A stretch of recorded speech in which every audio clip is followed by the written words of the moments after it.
Imagine the man who gave us the world's greatest heroes. Stan Lee was more than just a creator, he was a living legend, the iconic face of a massive industry, and the grandfather of modern mythology. When we saw him on screen in those famous cameos, he was always smiling and always full of that signature Excelsior energy, but you guys won't believe the darkness that was actually hiding behind the scenes during his final years. It is the ultimate superhero tragedy. How can the creator of Spider-Man, the X-Men, and the Avengers, the man who taught us that with great power comes great responsibility, end up as the victim of a real-life villain plot? We aren't talking about a purple titan from space or a mad scientist here, but something much more sinister. Betrayal from his own inner circle. It's a story of billions of dollars, missing blood, and family betrayals deeper than any comic book. Think about it. This man spent his life championing the underdog, only to find himself in a situation where he was the one needing a hero. Now let's dive into the multi-million-dollar question everyone was asking. How much was the king of cameos actually worth when he finally passed away? You see his face everywhere. From the billion-dollar Marvel blockbusters to every toy store and comic shop on the planet. Most people assume he was a billionaire living the life of a tech mogul, but the reality is a lot more complicated and a bit confusing. Estimates usually put his personal fortune somewhere between $50 and $70 million. That's a massive amount of cash, but the numbers kept changing, and the closer he got to the end, well, the more the vultures started circling. Why the discrepancy? Because Stan Lee wasn't just a man, he was a brand, a walking gold mine. There was a sudden, heartbreaking realization by fans that Stan's final public appearances weren't about his love for the community anymore. He looked tired and fragile at those conventions, and rumors began to swirl that he was being treated like a signing machine for profit rather than a living person. When Stan died in November 2018 at the age of 95, the world mourned. It was an era's end, but while we were all posting favorite memories, a high-stakes legal war was already erupting in the background. The transition from mourning a legend to a brutal fight over his estate happened almost instantly. Before we continue, subscribe to the channel and tell us in the comments where you are watching from. It's wild to think that as the lights were going out on such a brilliant career, the people whispering in his ear during those final months were positioning themselves for a piece of the pie. Who were these people? Stan was dealing with failing eyesight and hearing, making him the perfect target. The people who were supposed to be his guardians were the ones accused of the worst kinds of exploitation. The vultures weren't just outside the gates. They were inside the mansion. Stan gave us heroes who could fly and smash through walls, but he couldn't save himself from his own inner circle. This brings us to the bombshell revelations, allegations of elder abuse that started long before he took his last breath. We are talking about reports of isolation, forged documents, and a man who was once the most connected person in Hollywood suddenly being unable to reach his oldest friends. It's a legacy under fire. There were even bizarre stories about people allegedly stealing his blood to create DNA ink for autographs. It makes you ask a question. Did Stan Lee even know who he could trust at the end? He lived a life surrounded by fictional heroes, but in his final year, he was trapped in a living nightmare where the line between friend and foe was blurred by greed.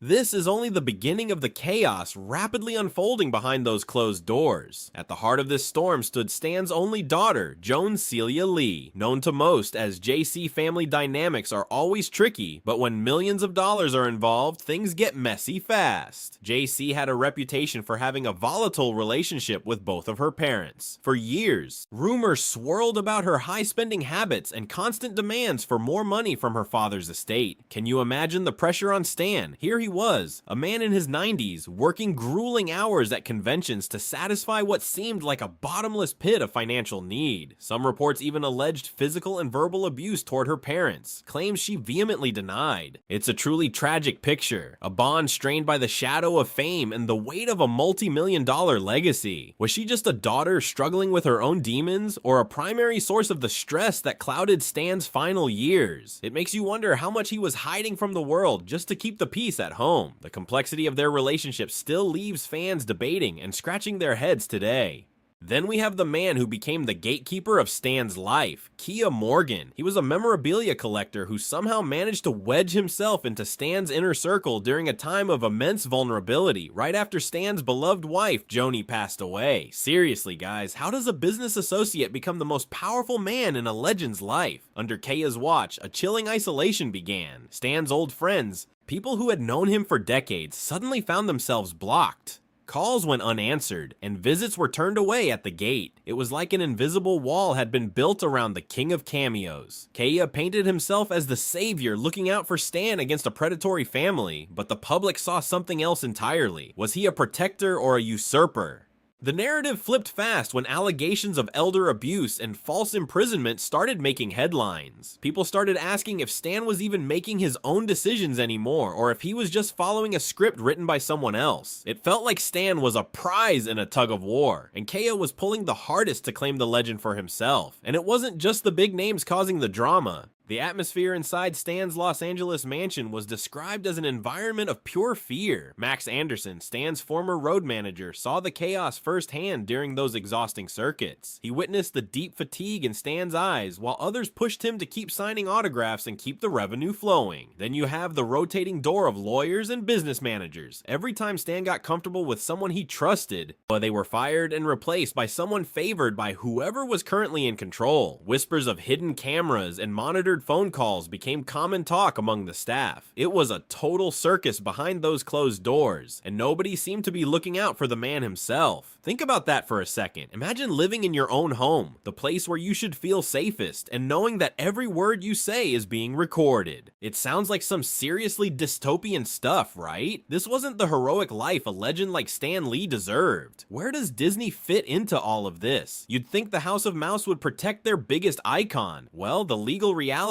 is a lot colder than a movie. Stan had a lifetime contract, meaning he was paid to be the face of the brand, but he didn't own the characters he helped create. Disney stayed mostly silent during the drama, wanting to avoid the PR nightmare of a messy family feud. This brings us to a hard truth. Was Stan Lee actually rich in cash, or just rich in brand name? While Disney raked in billions, the man himself struggled. The king was a figurehead. Wait, the details get weirder. If you thought the isolation was bad, wait until you hear about the stolen blood scandal. This sounds like a plot from a dark Marvel comic, but it was terrifyingly real. Reports surfaced that an individual associated with Stan's circle allegedly stole a large quantity of his blood by forging a medical document. And why? To create DNA ink. They actually sold comic books with signatures infused with his actual blood. It's absolutely ghoulish when you think about it. Imagine being 95 years old and having people literally drain your life force just to sell a high-priced collector's item. But the weirdness didn't stop at the blood. There were constant rumors of forged documents. Stan was legally blind and almost entirely deaf toward the end, yet complex legal contracts and property transfers kept getting signed in his name. How does a man who can't even see the fine print sign off on his entire life's work? The chaos was so intense that the police were practically permanent residents at his Hollywood Hills mansion. During his final year, 911 calls were frequent, with reports ranging from burglaries and welfare checks to elder abuse and even armed threats. Every time the sirens faded, another layer of his privacy was stripped away, leaving a vulnerable icon exposed to the world. The legal system finally stepped in when things became truly unsustainable. We saw a series of high-profile restraining orders that felt more like a strategic chess match than a simple family matter. J.C. Lee and Keiya Morgan were locked in a vicious public struggle for control over Stan's daily affairs and his massive estate.